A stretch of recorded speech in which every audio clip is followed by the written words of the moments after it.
আজকে খুবই একটা গুরুত্বপূর্ণ বিষয় নিয়ে আলোচনা করার জন্য আপনাদের সাথে আমি উপস্থিত হয়েছি।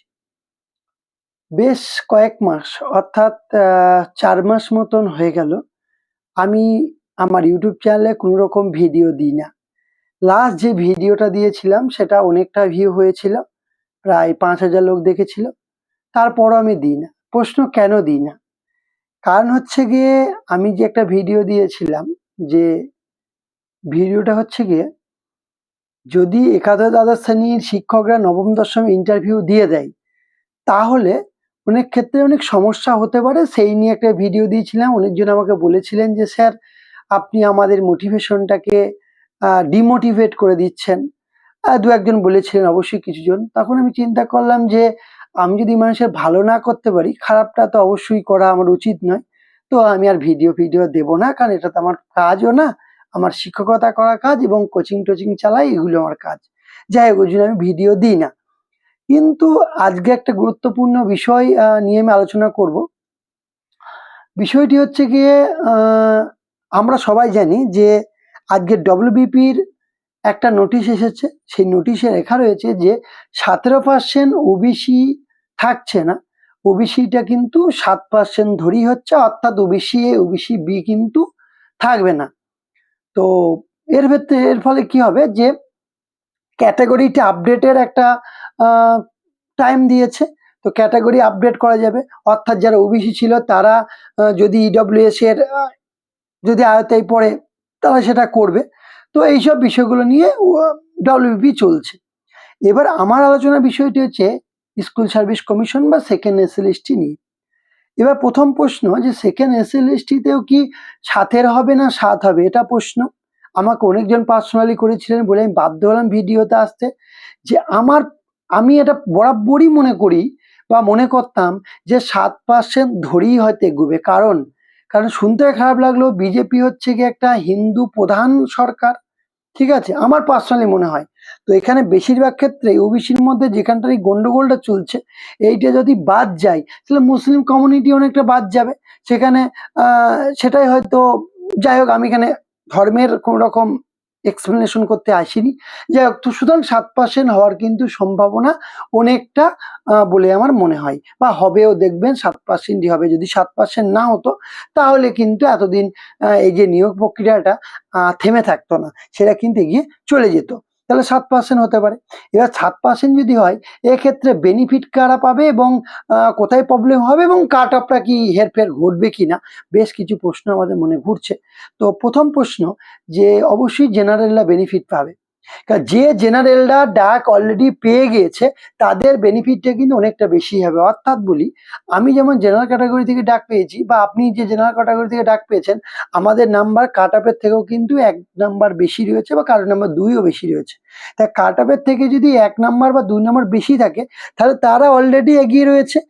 সাথে কিছু শিক্ষকরা একাদশ দ্বাদশ শ্রেণীতে চলে যায়, তখন নবম দশমের চাপ একটু কম হবে। সাথে আবার যারা নতুন, মানে যারা পুরনো আর কি, মানে বলতে চাইছে কি ফ্রেশার্স জেনারেল যারা এতদিন ডাক পেয়েছিল, তাদের কাছে অলরেডি 1-2 নাম্বার বেশি রয়েছে এবং তারা তো একটু এগিয়ে চলে যাবে।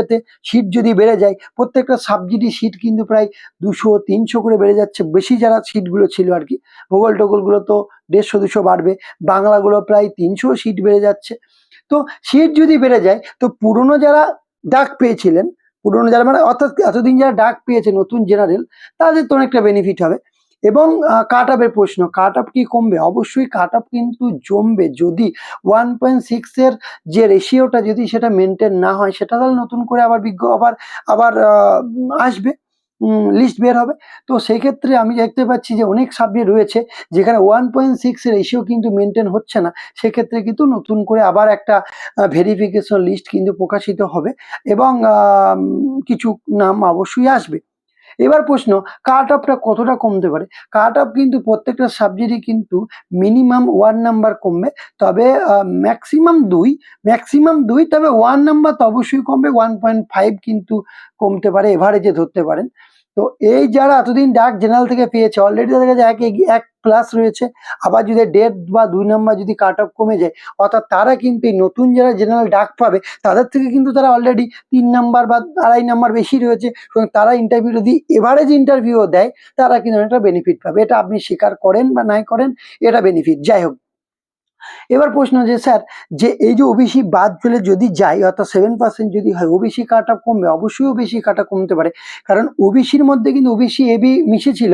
তো যখন ওবিসি এবি মিশেছিল, মানে যেটা ছিল আর কি, তো যদি ওটা এক হয়ে যায় তখন কিন্তু ওই যে ক্যাটাগরি, অর্থাৎ 66 যে ক্যাটাগরিটা রেখেছে সেই ক্যাটাগরির ছাত্র বা ছাত্রী যদি ওইখানটার মধ্যে না থাকে, বুঝতে পারছেন কথা কি বলতে চাইছি, তখন তো সেটা কাট অফ আরো নিচের দিকে কিন্তু নামবে। সুতরাং প্রত্যেকটা সেক্টরেই দেখবেন কাট অফ কিন্তু 1 নাম্বার করে কমতে পারে, অবশ্যই কমবে। তবে জেনারেলের কাট অফটা কিন্তু আমার মন বলছে যে প্রত্যেক সাবজেক্টই 1.5 করে এভারেজ ধরা যেতে পারে, কাট অফ কমে যাবে। তো এবার প্রশ্ন যে নিয়োগটা কি বাতিল হয়ে যেতে পারে? তো দেখুন, নিয়োগ বাতিলের কোনো রকম সম্ভাবনা নেই, অবশ্যই তবে দেরি হবে, ঠিক আছে? তো মোটামুটি আমার মন বলছে যে, বা আমার ক্যালকুলেশন বলছে যে মার্চের এপ্রিল মে জুন পর্যন্ত যদি চলে যায় তা সেখানে আশ্চর্য হওয়ার কিছু নেই। অর্থাৎ জানুয়ারি ফেব্রুয়ারি মার্চ 2027-এর মার্চ পর্যন্ত কিন্তু সম্ভাব্য সরকার সুপ্রিম কোর্টের কাছে এক্সটেনশন চাইবে। সুতরাং সেক্ষেত্রে বলতে পারেন যে নিয়োগটা হতে কিন্তু লেট হবে। সাথে বলি, কেন বলছি, কারণ হচ্ছে গিয়ে আবার নতুন করে আপনার একটা একটা তৈরি হবে, র্যাঙ্ক তৈরি হবে, তাদের ভেরিফিকেশন তো হয়ে গিয়েছে, যাদের ভেরিফিকেশন হয়ে গেছে তাদের ভেরিফিকেশন করার কিছু নেই, কিন্তু আবার নতুন করে যারা ডাক পাবে তাদের কিন্তু ভেরিফিকেশন গুলো হবে, সেক্ষেত্রে কিছুটা লেট হবে। সাথে একাদশ দ্বাদশ শ্রেণী নিয়োগটা পুরো কমপ্লিট করবে, তারপরে নবম দশমের আরম্ভ হবে। সুতরাং প্রসেসটা অবশ্যই একটু ঢিলেমি চলবে এবং একটু লেট হবে। তবে যে দেরি হোক ক্ষতি নেই, কিন্তু প্রসেস যেন কংক্রিট হয়, অর্থাৎ আজ থেকে 5 বছর পর যেন কোনো সরকার যখন চেঞ্জ হবে তখন যেন এসে না বলতে পারে বা আঙুল যেন না তুলতে পারে যে এটাও বাদ চলে গেল বা এটা বাদ দিয়ে দেবো এই কারণের জন্য। তা সেটা যেন না হয়, এবং সরকারও সেটারই চেষ্টা করছে যে যাতে ভবিষ্যতে আমাদের ওপর যেন আঙুল তুলতে না পারে, তার জন্য অবশ্যই একটু লেট হবে। এবং অনেকজন প্রশ্ন করছে যে অনেক ক্যাটাগরির ছেলে মেয়ে রয়েছে বা স্টুডেন্ট রয়েছে যারা জেনারেলে ডাক পেয়ে গেছে এবং জেনারেল ফিমেলে ডাক পেয়ে তাদের কি হবে? দেখুন, তারা তো অটোমেটিকলি তো জেনারেলে ডাক পেয়েছে, সুতরাং তাদের ওবিসি চলে যাওয়া কোনো সমস্যা নেই, থাকলেই বাকি না থাকলেই বাকি, তাদের তো একটা বেনিফিট পাচ্ছে, ঠিক আছে? এবার আর একটা কথা কি, কোনো ওবিসি মেয়ে তারা তো অটোমেটিকলি নাম্বার বেশি বলেই তো জেনারেল ফিমেলে ডাক পেয়ে, তাদের তো অসুবিধা কিছু হওয়ার কথা নয়।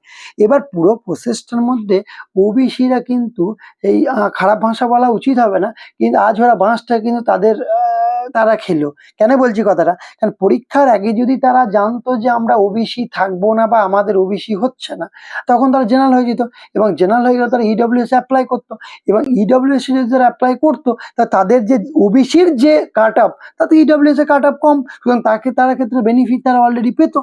এবার প্রশ্ন যে স্যার, এই যে ডব্লিউবিপিতে যে ক্যাটাগরি চেঞ্জের একটা অপশন দিয়েছে, এটা কি সবাই করতে পারবে? একদমই না। স্পেশালি যারা ওবিসি রয়েছে তারা ইচ্ছা করলে ক্যাটাগরিটা চেঞ্জ করে ইডব্লিউএস টিডব্লিউএস এগুলো করতে পারে, কিন্তু আবার বলছি, কিন্তু অন্য কাস্টেরা পাবে বলে আমার মনে হয় না, খুব একটা অন্য কাস্টেরা পাবে না। তো স্কুল সার্ভিস কমিশনের ক্ষেত্রেও তাই হবে, যে ক্যাটাগরি আপডেটের সম্ভাব্য, আমি নিশ্চিত নয় তো সম্ভাব্য, কিন্তু ক্যাটাগরি আপডেটের কিন্তু একটা সুযোগ দেবে। এবার প্রশ্ন যে ইডব্লিউএস এর কথা বলেছিল সেটা তো 7 মনে হয়, আমার 7 মনে হয় 25, তো 7-25 এর কথা বলেছিল। তো তাহলে 7-25 যদি হয় তার আগে তো তারপরে তো বাকিদের ইডব্লিউএস বের হবে, অর্থাৎ ওবিসি যারা থেকে আজকে জেনারেল হয়ে গিয়েছে তারা তো আগে ছিল না ইডব্লিউএস সার্টিফিকেট, এখন বের করবে, তো তারা কি তারা কি আপডেট করতে পারবে? তো যদি এরকম ঘটনা হয়, দেখুন সব থেকে ওবিসিরা বাঁশ খেলো, কারণ তারা ইডব্লিউএস হলো না, সাথে তারা কিন্তু আজকে তারা ওবিসিও থাকলো না। তো সম্ভাব্য এটা হতে পারে যে ওবিসিদেরই ক্যাটাগরি আপডেটের একমাত্র সুযোগ দেবে, অন্য কারো কাস্টের দেবে না, সম্ভাব্য। আমি জানি না, এটা অফিসিয়ালি নোটিফিকেশন না হলে বলা তো খুব মুশকিল, তবে এটা অ্যাজাম্পশন কিন্তু করা যেতেই পারে। তো অবশ্যই চিন্তা হওয়াটা স্বাভাবিক। আমি যদি বলি যে আপনারা চিন্তা করবেন না, আপনাদের জন্য সব ভালো কিছু হবে, এটা কিন্তু আমার বলাটা ভুল হবে। কারণ হচ্ছে চিন্তা ভাবনা একটা ব্যাপক চিন্তা ভাবনা জিনিস। কারণ আপনি যে পাস করেছেন ওবিসি ক্যাটাগরি থেকে হোক, যাই হোক না কেন, 10 নম্বর লড়াই করে পেয়েছেন, আপনার চারিদিকে 5টা গ্রামের লোক বা জেনে গিয়েছে, আপনার আত্মীয়রা জেনে গিয়েছে পাস করেছেন, আপনি চাকরি পাবেন, এই পাবেন ও পাবেন। এই মুহূর্তে যদি আপনার ওবিসি ক্যান্সেল হয়ে যায় বা তার যদি আপনি জেনারেল হয়ে যান, তাহলে যদি ইডব্লিউএস যদি আবার নতুন করে আপনি না বের করতে পারেন, যেহেতু ইডব্লিউ বের করা একটা কঠিন কাজ, সাথে আপনার একটা প্রবলেম হয়ে যাবে, মান সম্মান চলে যাবে, ব্যাপক অবশ্যই চাপ আসবে, মান সম্মান যাবে, অনেক ক্ষেত্রে সুইসাইডের মতন একটা মানসিক একটা বিপর্যস্ত হয়ে যেতে পারে। মানে এটা তো স্বাভাবিক কথা, প্রবলেম অনেক হবে। তো আমি সমবেদনাও বলবো না, আমি কি আপনাকে সমবেদনা দেবো বলেন? কারণ একটা যে প্রবলেমের মধ্যে আপনি ভুগছেন বা ভুগবেন আগামী কয়েক মাস, সেটা আপনাকে সান্ত্বনা দেওয়ার মতন আমার কাছে কোনো বাক্য নেই, কিচ্ছু নেই। তবে আমি কি বলবো এখানে? এখানে কিছু বলারই নেই। তো সিম্প্যাথি আর ইমপ্যাথির মধ্যে পার্থক্য আছে। ইমপ্যাথি মানে ফিল করা। তো একমাত্র যে ওবিসি বাদ গেল, ডাক পেয়েছে সাথে তার ওবিসি বাদ গেছে, সে আপনার কষ্টটা কিন্তু ফিল করতে পারবে, বাকিরা সিম্প্যাথি দেখাবে। কিন্তু ইমপ্যাথি কেউ দেখাতে পারবে না। একমাত্র যার হয় সেই জানে। তো যাই হোক, সরকার কিন্তু মানবিকতার দিক থেকে এটা ভাবতে পারতো যে অনগোয়িং প্রসেসগুলোকে 17% নিয়ে কমপ্লিট করতে পারতো। কিন্তু আরেকটা প্রবলেম হয়, দেখেন যে সমস্ত শিক্ষক-শিক্ষিকারা 2016 সালে ওবিসি কোটাতে চাকরি পেয়েছেন, আজকে তারা যদি তাদের ওবিসি সার্টিফিকেট বাতিল হয়ে যায়, তারা কি করবে? তারা যদি ওবিসিতে এবার আবার ডাক পেয়ে যদি থাকে আরকি, জেনারেল ডাক পেলে তো কোনো অসুবিধা নেই। যদি ওবিসিতে ডাক পেয়ে থাকে, তারা কি করবে? তাদের তো মরা ছাড়া গতি নেই। তো মানে একটা ব্যাপক একটা কন্ট্রোভার্সি, একটা প্রবলেম ক্রিয়েট হয়ে গিয়েছে। যাই হোক, তবে নতুন কি বিজ্ঞপ্তি আসার রয়েছে এখন চান্স? এটা অনেকজন হয়তো আমাকে জিজ্ঞেস করছেন। আমি আর বলে রাখি, আমার কোচিং সেন্টার একটা রয়েছে। ভূগোলের উপরে প্রায় 200 জন ছাত্রছাত্রী আমার কাছে কোচিং করছে। গতকালকে আমি তাদের জানিয়ে দিয়েছি, দেখুন যে মার্চের 27 এর মার্চের, অর্থাৎ 2027 এর মার্চের আগে কিন্তু নতুন বিজ্ঞপ্তি আসার চান্স খুব কম। তো আপনারা যদি অন্য কোনো সেক্টরে প্রস্তুতি নিতে চান, সেটাও নিতে পারেন, সমস্যা নেই। এবং কোনো কাজের মধ্যে ঢুকে যান। আমি তাদেরকে বলেওছি, কারণ হচ্ছে যেহেতু আ ন আ ইয়ে ওই নভেম্বর, জানুয়ারি, ফেব্রুয়ারি এই মাসগুলোতে অনেক স্কুলে ভ্যাকান্সি থাকে। তো স্কুলে ঢুকে গিয়ে আপনার প্রস্তুতিটা নিতে পারবেন। এটা আমি তাদেরকে বলেছি। তো যাই হোক, কোনো রকম প্রশ্ন যদি থাকে কমেন্ট বক্সে করবেন। আমার আপনাদের প্রতি খুবই একটা কষ্ট হয়েছে বলে আজকে আমি বাধ্য হয়ে আমি আ ভিডিওটা বানাচ্ছি, যে ওবিসিদের জন্য সত্যি বলছি, আজওয়ালা বাঁশ, একদম খারাপ ভাষা, নোংরা ভাষা শিক্ষক হিসেবে বলা উচিত নয়। তাও বলছি, ঢুকে গেল। কারণ হচ্ছে আপনারা, এক সরকার চেঞ্জ হচ্ছে, এক সরকার এক নিয়ম করছে, পরবর্তী সরকার আরেক নিয়ম করে সেটা পরিবর্তন করছে। যাই হোক, কিছু বলার নেই। শুধুমাত্র অপেক্ষা ছাড়া কোনো কিছু করার নেই। সময় সব প্রশ্নের উত্তর দেবে, এবং অফিসিয়াল নোটিফিকেশন কিছু না আসা পর্যন্ত এই মুহূর্তে কিছু বলা যাচ্ছে না। তবে 7% ধরে ওবিসি এগোনোটা চান্স কিন্তু খুবই বেশি। ঠিক আছে?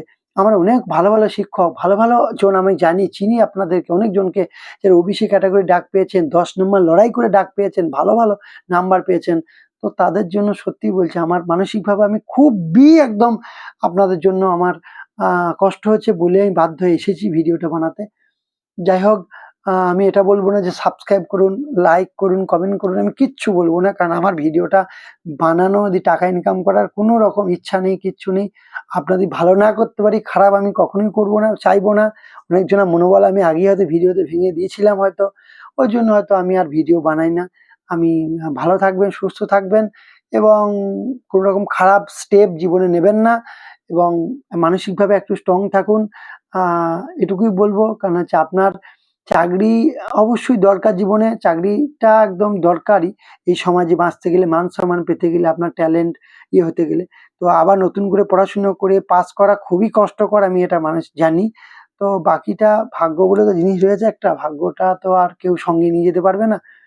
ভাগ্যেতে ছিল, এবং এটা আপনাকে মানতে হয়, বাকিদের সবার সঙ্গে যা হবে আপনার সাথেও তাই হবে।